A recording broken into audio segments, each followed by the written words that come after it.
So, a lot of self-help gurus and law of attraction teachers out there talk about how important it is to stay positive when you're using the law of attraction. But what if you've been using the law of attraction for a while and it's not working for you? You're trying to manifest love and nobody is showing up, and you're starting to get depressed and frustrated and a little bit pissed, right? Not exactly positive emotions to manifest from, right? So, what do you do when you have these totally human emotions and you're trying to use the law of attraction to manifest love? I'm Carissa, and I help high vibe women heal their hearts and attract new love. So, today, what we're going to talk about is the myth that you have to be 100% positive all of the time to manifest anything, including love, with the law of attraction. So before we get into what to do about this, let's talk a little bit about where it came from.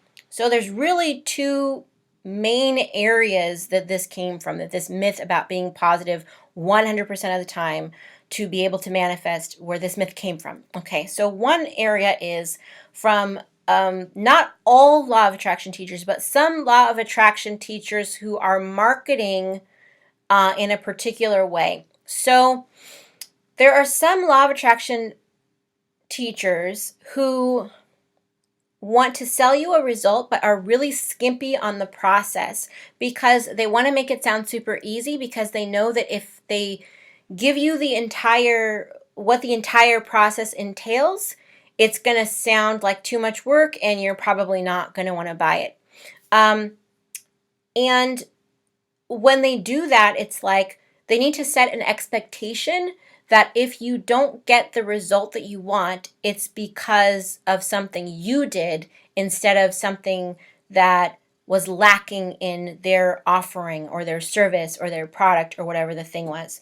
So in order for you to believe that, they need to create this sort of expectation that like you have to be 100% positive or it's not going to work. Because then later the conversation kind of goes like this. You say, I bought your book, I bought your blah, blah, blah, I bought your whatever, and it didn't work for me. And then they say, well, were you 100% positive all the time? And you're like, well, no, of course not. And they know that you weren't, so they expect that answer, they anticipate that. And then they say, well, that's why it didn't work for you, it's your fault, right?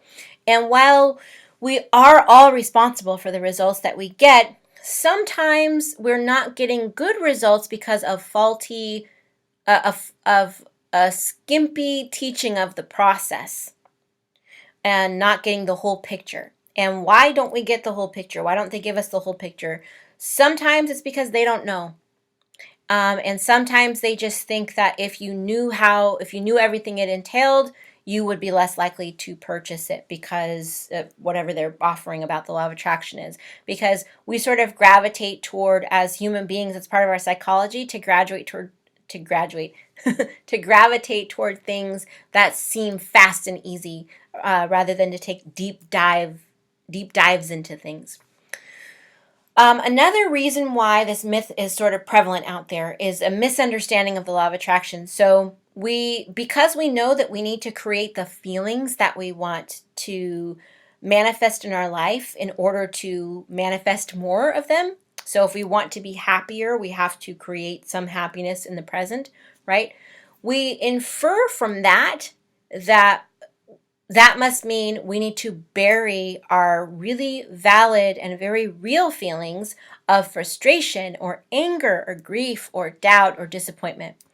And that's just not true. Just because we want to focus on the feelings we want to create, it doesn't mean we have to pretend that our negative feelings don't exist in order to create those. So I hope that makes sense.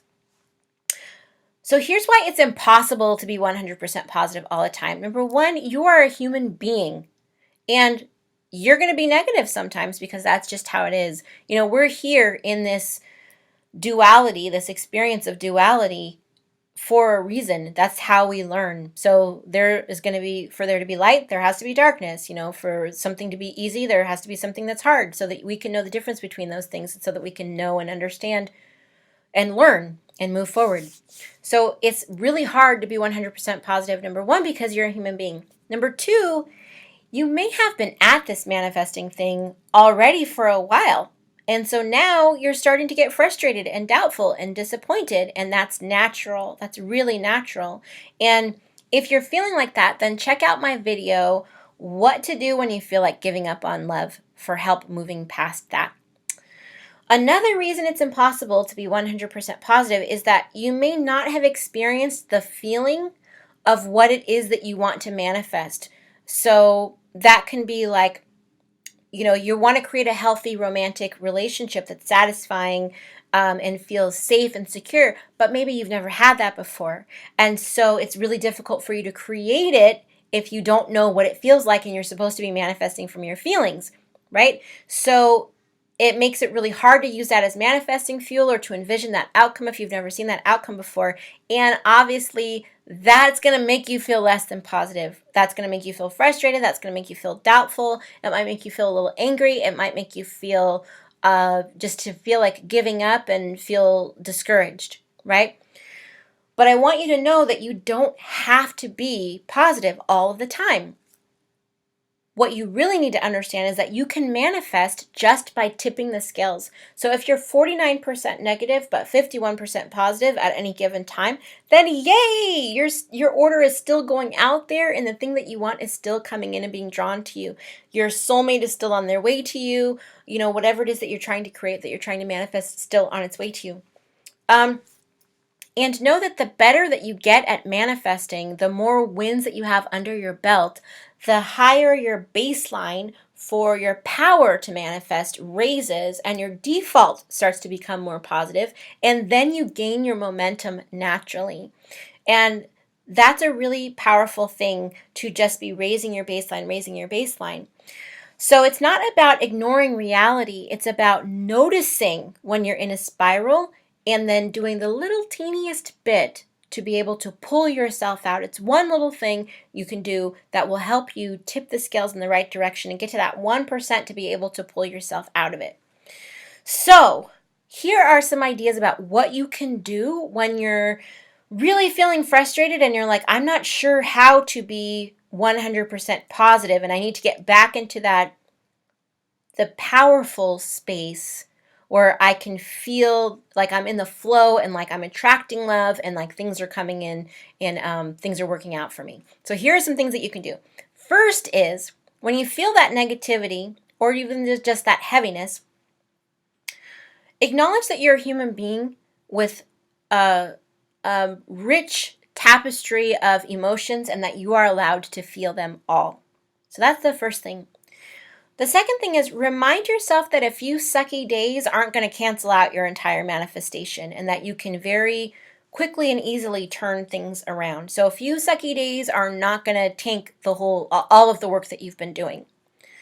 The third thing is, make a list of 5 things that you like to do that lift your spirits so that you can just put it on your fridge, and whenever you are in that spiral, you can do something on that list to pull yourself out. It might be having like an impromptu dance party. For me, it's watching anything Dave Chappelle. For you, it might be like a bath with some Epsom salts and some lavender. That's very cleansing for the energy. Laughter and being in nature, those 2 things are always really, really good things to help pull you out of that. Noticing one thing that you feel grateful for gives your mind something, it helps you focus on what's good, and what you focus on, you increase. You create more of what you focus on in your life.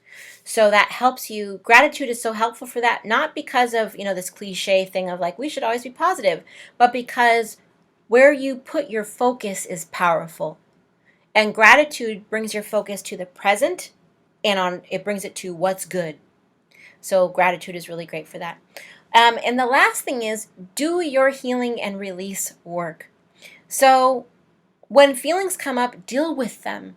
Journal if you need to. Scream, cry, do what you need to do to bring the feelings up and let them be released. Sometimes something will come up that's from a really long time ago and you're like, why am I crying right now? Or why do I feel so angry? And it'll feel like it doesn't have anything to do with the present.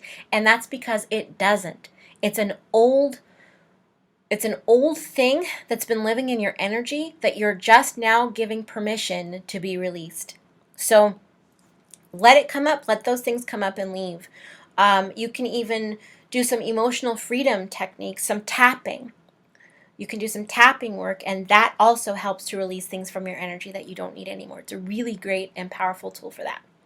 So, for more tips on how to heal your heart and attract that deep, soulful, stand the test of time love that your heart craves, desires, and deserves, subscribe. And remember that self-love is the best love. So put your healing first, love you best, and all other kinds of love will flow to you. Take care.